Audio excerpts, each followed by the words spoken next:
165 জন বাচ্চা। তো সেখানে দেখলাম যে 4 জন শিক্ষক মশাই আছেন। সেখানে আরেকজন শিক্ষক মশাই যদি থাকেন তাহলে খুবই ভালো হয়।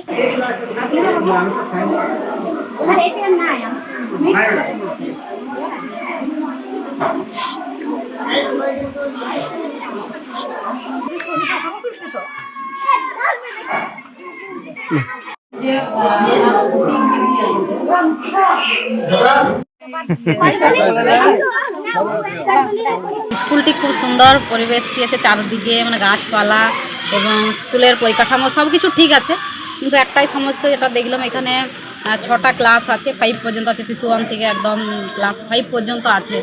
তো এখানে 165 জন বাচ্চা। তো সেখানে দেখলাম যে 4 জন শিক্ষক মশাই আছেন। সেখানে আরেকজন শিক্ষক মশাই যদি থাকেন তাহলে খুবই ভালো হয়। গ্রামের মানুষেরও দাবি, অনেক মায়েরা এসেছিলেন এখানে, তারাও চাইছেন যে এখানে আরেকজন শিক্ষক মশাই থাকুন এবং ভালোভাবে যাতে করে ছেলে মেয়েদেরকে পড়াশোনাটা পঠন পাঠনটা যাতে করে ভালো করে হয়।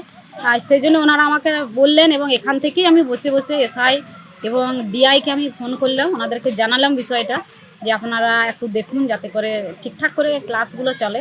এটাই বললাম, আশা করি সম্ভব হয়ে যাবে, দেখা যাক কী হয়। অবশ্যই খুব ভালো, ছেলেমেয়েরা শৃঙ্খলাবদ্ধভাবে খেতে বসেছিল এবং সবাই মানে একে অপরের সাথে মানে সে ভাই বোনের মতন সম্পর্ক, এবং তারা খাওয়া দাওয়া এত সুন্দরভাবে করছিল দেখে আমি মুগ্ধ। তার সাথে সাথে আমিও মানে চালিয়ে দিলাম গোটাগত মিষ্টি। তা খুবই ভালো লাগলো এসে পরে পরিবেশ দেখেও, এবং ছেলে মেয়েদের আপ্যায়নেও আমি খুব খুশি। মাস্টারমশাইরা আমাকে বহুত মানে কী বলবো, ওয়েলকাম করলেন খুব সুন্দরভাবে, এবং ওনারা চাইলেন যে বারবার যেন আমি আসি এই স্কুলে। তো আমি কথা দিলাম আসবো, এবং ছেলে মেয়েদের যাতে করে আরও ভালোভাবে পড়াশোনা হয় সেই জন্য মাস্টারমশাইটা সব থেকে বেশি প্রয়োজন, যে আরেকজন বাড়তি শিক্ষক, মানে বাড়তি না, শিক্ষক একজন প্রয়োজন অবশ্যই। তো শিক্ষক যাতে করে এখানে আসেন সেটার জন্যই আমি বেশি করে আমাদের মাস্টারমশাইদেরকে জানালাম, এবং গ্রামের কিছু মায়েরা এসেছিলেন, মানে গার্জেনরা এসেছিলেন, তাদেরকেও কথা দিলাম। আসুন আসুন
ভালো লাগলো আমাদের।